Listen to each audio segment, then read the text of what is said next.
Le petit pétérus, comment que ça va bien? Ah d'accord, on s'en fout.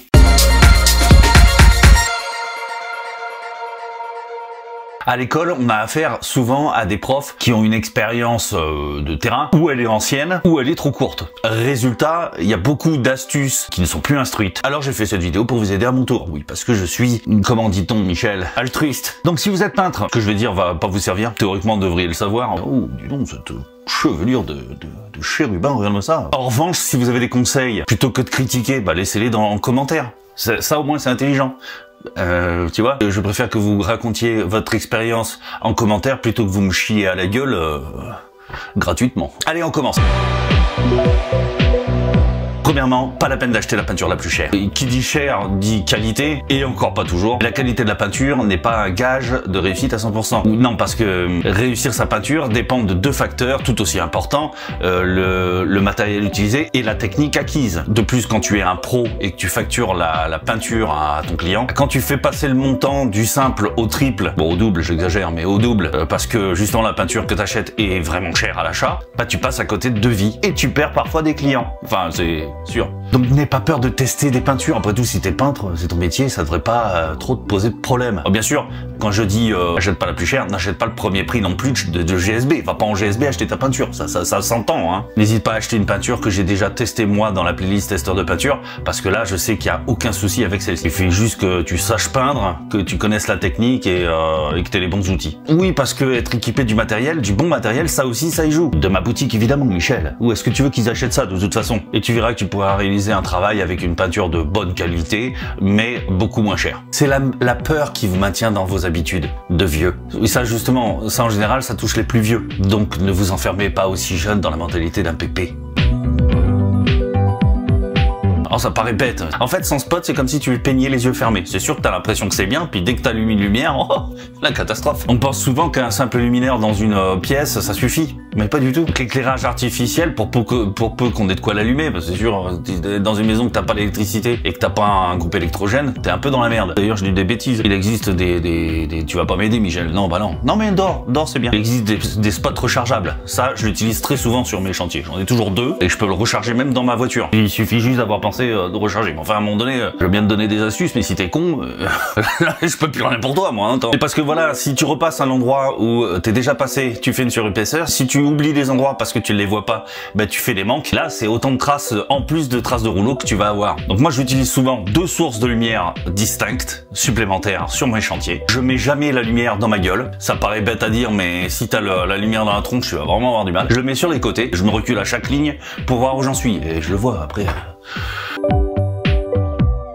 Maintenant que j'en ai parlé sur internet, je sais pas si t'as remarqué, mais tout le monde a essayé de faire une vidéo sur ça. Ouais, t'as pas remarqué? Là bah c'est bien, ça veut dire que tu regardes que moi. J'ai galéré pendant des mois, moi, à faire des réchampis super propres dans les angles rentrants qui n'étaient pas droits. Parce que théoriquement, en tapant ça dans le métier, tu dois préparer au mieux tes angles de plafond, hein, tes angles, pour pouvoir faire tes réchampis. C'est un trompe-l'œil, hein, un réchampi en fait. Plus le plafond est pas droit, et plus tu t'abaisses. Donc ça va faire une petite marque blanche en général, celle du plafond. C'est pas toujours joli. Pour pas s'embêter, tu le fais à l'acrylique. Le problème de l'acrylique, ça coûte de l'argent et ça prend du temps. Le temps d'appliquer le scotch, le temps de mettre l'acrylique, etc. Donc c'est vrai que c'est pas toujours très efficace. Moi je l'utiliserai que dans les angles rentrants de deux murs. Jamais en cueilli de plafond, juste les angles rentrants de deux murs. Quand, bien sûr, il y a deux couleurs différentes. Parce que forcément, sinon ça coûterait une blinde si tu fais ça dans toute ta maison. Achète du scotch aussi de qualité, ça c'est important. On n'en parle jamais assez. Oui, dans ma boutique, évidemment. Tiens, Jean-Luc. Oh, ça faisait longtemps qu'on t'avait pas vu, toi.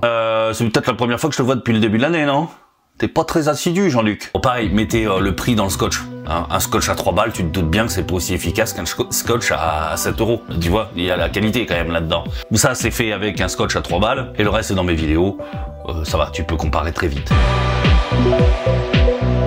J'insiste bien sur le fait que cette affirmation découle de mon expérience. J'avais fait, fut un temps, une vidéo que tu peux retrouver là, avec 4 façons de peindre un plafond différent, avec la même exposition. Les plafonds étaient abîmés de la même manière, hein. Tout était homogène dans un appartement où tout donnait dans la même rue. Tout étant homogène, effectivement, et j'ai voulu faire un test. Quand tu fais 2 couches en travers de la lumière, c'est là où ça fait ressortir le plus les défauts. Ne peins jamais tes 2 couches en travers de la lumière. Une en travers et une dans le sens de la lumière. Mais tu peux faire aussi 2 dans le sens de la lumière, ça marche aussi très bien. Ou même commencer en face de la lumière et finir en travers. Ça fait un résultat plutôt correct. Eh bien ça, tu l'apprends à l'école, on fait fermer le grain. Fermer ta gueule des fois aussi, Michel, oui. C'est-à-dire que tu peins un subjectile, en général c'est sur les portes. Et puis tu viens, sans rajouter de la peinture, lisser la porte dans le même sens, toujours, de haut en bas par exemple. Il y en a qui le font de bas en haut, ils remontent le grain, l'autre il l'abaisse. Bref, ça homogénéise le sens de ton pommelé. Franchement, c'est de la perte de temps, voilà. D'autant que les peintures aujourd'hui, je te le rappelle, les peintures acryliques sèchent super vite. Donc si déjà t'es pas très doué, si en plus tu dois perdre ton temps à fermer le grain, voilà, achète une bonne peinture, des bons outils, puis tu fais... Je suis sûr que t'as compris parce que t'es pas bête, toi. Et ne pas confondre avec l'épousetage, un mot du Moyen-Âge qui voulait dire épouser quelqu'un. Ne jamais minimiser l'importance d'un bon époussetage. Une fois qu'on a poncé nos subjectiles, que ce soit après une réparation d'enduit sur de l'ancien ou un ponçage classique, des joints de placo neufs, etc. Tu vois. On serait tenté de peindre directement parce que t'as l'impression qu'il y a rien.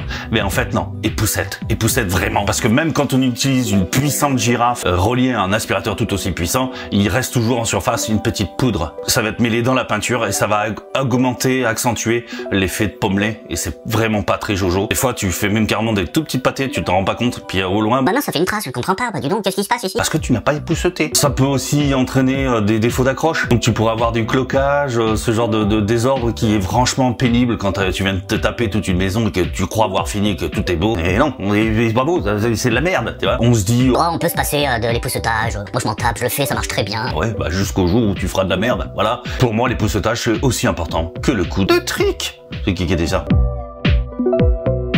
L'exigence et la patience. J'aurais pu commencer la vidéo avec ça parce que à y réfléchir, il se pourrait bien que ce soit le conseil le plus important de toute cette vidéo. Pour moi, il y a deux valeurs existentielles pour le peintre. Ah oui, carrément. Pro ou amateur, hein, d'ailleurs. C'est quelque chose qu'on n'apprend pas du tout à l'école. C'est vraiment une expérience personnelle. Ce sont pour moi, je dis pour moi, les deux piliers qui font le métier de peintre. Soyez le plus exigeant avec vous-même. Ça sera jamais trop pour contenter un client un peu casse-couille. Il y en a qui vont te dire, ouais, mais on est casse-couille parce qu'on paye. Ouais, mais enfin, si tu veux, je suis pas ton outil de travail. Tu payes un service, tu payes pas un outil de travail vivant. Ça enlève le bâton pour se faire battre, tout simplement. Ne tombez pas non plus dans l'excès, la paranoïa. Je dis pas ça pour vous faire peur, quoi. Autrement, vous allez mal dormir. Et puis, ça va pas arranger votre santé. Si vous trouvez pas le travail assez bien fini, pour X raison, n'attendez pas que le client vous le dise. Par exemple, un plafond qui a quelques traces, etc. Et tu viens de faire deux couches de peinture, mais t'es pas satisfait. Parce que tu es exigeant. Et bah, tu refais une troisième couche. Ouais, je sais, c'est emmerdant, ça fait perdre du temps puis de l'argent parce que tu mets de la peinture. Mais on s'en fout. On s'en fout. Le but, c'est que ce soit propre. Donc, du coup, ça appelle une seconde qualité, la patience. Parce que forcément, le métier de peintre, c'est avant tout de la patience. Alors ça a du bon quand t'es peintre. Enfin normalement, le travail de peintre mobilise théoriquement toute ton attention. Par conséquent, ça canalise complètement tes émotions. Alors il fait le point de vue sur mon nez. C'est très rigolo. J'ai vu des mecs ultra excités, des nerveux, des sanguins, tu vois. Le genre de mec qui a un verre au cul, c'est mieux que dans la tronche quand tu peins, mais enfin. Se concentrer complètement à la tâche dès qu'il avait un pinceau en main. La patience, ça va de soi. Si on confond vitesse et précipitation, on court souvent à la médiocrité. Parfois, on tombe sur des chantiers simples, avec finalement un peu de désordre, pas beaucoup de problèmes, etc. On est même content. Mais parfois, c'est pas le cas. Et si vous êtes patient, bah vous en sortirez, c'est tout. Une journée de plus de travail, ça fait chier. Mais au final, le but, c'est quand même de satisfaire ton client. Cette vidéo avait surtout le mérite de rassurer le peintre qui dort en toi et qui s'apprête à passer des heures sous le rouleau. Je sais que la frustration que ça apporte de passer des jours à s'appliquer sur un mur, un plafond, et pourtant pour avoir au final un résultat plus que moyen. J'ai aussi été débutant, je sais. Mais j'étais déjà bon. En dernier recours, vous avez un forum disponible gratuitement. L'inscription prend 2 secondes. Avec votre compte Google, ça évite d'avoir les grands wawas là qui viennent me raconter leur science. Voilà, tu t'inscris dans 2 secondes et puis tu laisses ta photo, tes petites questions, voilà, et on peut résoudre tes problèmes au fur et à mesure, d'accord? Bon voilà, cette vidéo est finie. Je te dis à bientôt pour de prochaines aventures. Allez, par ici. Bisous. Ciao. Si tu es arrivé jusqu'à ce message, c'est qu'il t'arrive de regarder à fond mes vidéos. Ça me fait quelque chose. Jadis, tu étais un simple petit painter. Et grâce à mes nombreux tutos, tu es enfin arrivé au sommet de la chaîne alimentaire. Toutefois, tu peux pousser ta curiosité à regarder les 2 vidéos que je te propose là. Et n'oublie pas le petit pouce bleu juste en dessous. C'est si mignon. Tu es mon seul espoir.